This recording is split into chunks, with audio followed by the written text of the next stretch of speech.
Now there's three things we want to do in this session. First of all is to demystify the notion of having ideas, which I've just skimmed over, but I hope you're not going to be afraid of coming up with ideas, and you're not going to be worried that you don't have a brilliant new idea. But the second thing we're going to talk about is whether there's actually a market for your idea, i.e. the location of your innovation, and then we're going to talk about adding financial muscle to your idea, actually making it happen.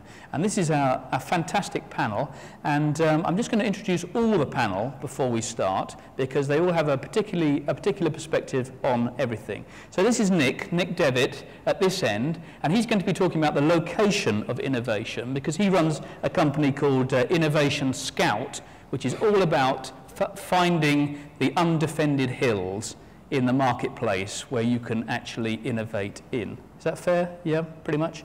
Good. Tim's next on the list. He runs a company called Outpace. And Outpace are very interesting in that basically he took a business from an existing business, and now that's a very large packaging and logistics company. Is that right? Just packaging. He's got rid of the logistics bit since I last spoke to him. So that's Tim, and then almost at the other end of the spectrum, starting from a very, very small level, is Sarah Newell, and she runs Savarin Chocolates, and these are artisan chocolates. Now artisan, it's nothing to do with plumbers or plasterers. Artisan chocolates are the finest chocolates you can put in your mouth. They are really a cut above, and we'll be hearing a bit more about that. Ali runs a fantastic company called Activities Abroad, which is exactly what it says on the tin. It's really interesting holidays, activity holidays, which are abroad. Do you do some in the UK as well? We do actually. Yeah. It's a bit of an Eastern business.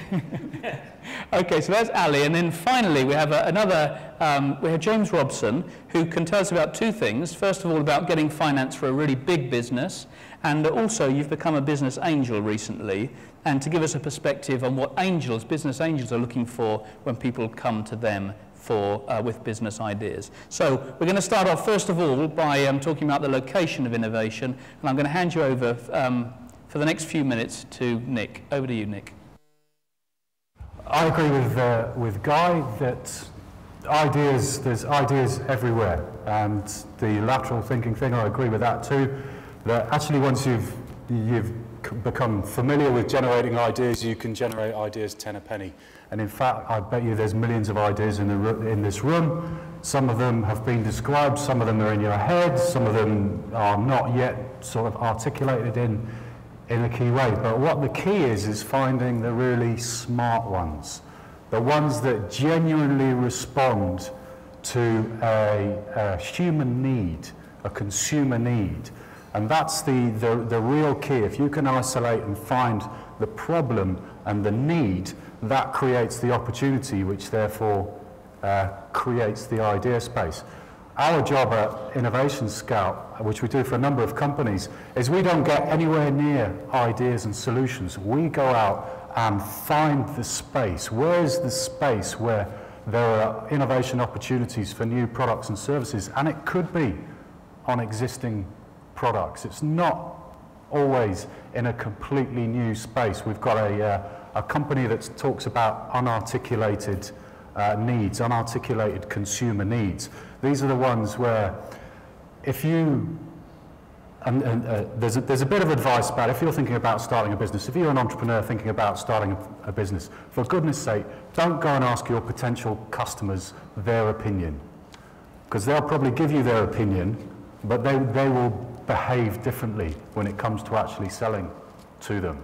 There's a classic story of Philips, I don't know if you know this one, where they created 3 kind of stereos, one in red, one in black, one in silver. They asked the consumers, the customer, the focus group, they said, which one would you like? They all went, oh, we'd love the red one. And Philips went, great, fantastic. As a reward, choose the ghetto blast that you'd like as you walk out of the room. And which one did they choose? The silver one. So they said, we love the red one, we'll have the red one. They chose the silver one. It's the same with Microsoft. Do you remember Microsoft, the little clippy thing that came up, the little paper clip that used to come up and give you advice when you were typing in a letter? I think it was Word 98 to 2003. Thousands of people at Microsoft doing research going, you know what people really want? is they need this little clippy thing to come up and tell you what you're doing. And when he did come up, what did everybody do? Get out of here, you little sod. And I think they phased him out in 2008. It's about looking for behaviours, because all products, all successful products and ideas respond to needs. There's a quote based on a statistic, and forgive me because I haven't researched the actual the author of the quote, but ideas and opportunities that are based on really well-defined, unmet customer needs are 70% more likely to succeed than those that are not. 70% more likely. As part of Innovation Scout, we on a daily basis are surfing many different sources for opportunities, and with the advent of the internet and your social networking sites, there is just so much stuff. There is so many opportunities out there and so many sort of spaces that you could get into. We've got, I've got a stand out there called the Ideas Bank, which is something we've developed for One North East, because One North East believed that there was quite a lot of people out there that are maybe just on the cusp of starting a business, but haven't quite found the right idea. So the Ideas Bank is a kind of whole kind of repository full of opportunities, and these are opportunities from unmet needs, either business or consumer, all the way through to really well-formed business opportunities, franchise opportunities. And it's created an opportunity for people to go on there and either confirm ideas or thoughts that they've had, that there might be an opportunity in a particular area, or to find existing businesses. Maybe they've had an idea and there's a business model out there already. We were talking earlier on, the panel saying that there's a kind of belief that starting a business is all about throwing everything away and starting with a clean sheet of paper and trying to develop an idea from scratch. It's not. People start businesses every day and they pick off existing business models, franchise agreements, buy businesses or start businesses in existing places where other businesses currently trade. So my belief is that not every business startup has to start from a completely new point of view.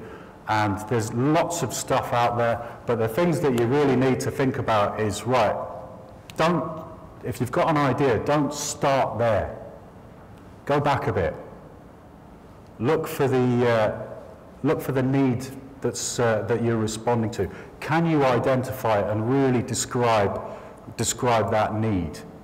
And that will then lead you to the solutions, because there may be more than one solution that will respond to that need, and you can choose which one's going to be the most effective, depending on what sort of business you want to set up. Are you setting up a scalable and saleable business that you want to shift on in a few years' time, or are you setting up a business that you just want to run from a lifestyle point of view to generate income for yourself and your family?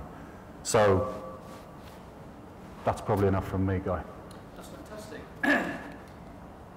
So what Nick's basically said is you may have a good idea, but unless there's a real need for it, then you're really chasing your tail. And I wish, personally, I once had a brilliant idea for making a poster with 1 million dots on it so people could see what 1 million looked like. I thought it was going to be a tremendous idea, but then I actually realised that nobody in their right mind would want this poster. And I think it's a really healthy thing to do, is to check, actually, is there a need for this? And there are all sorts of ways you can research that need. And of course, the best way is to go and talk to people about it.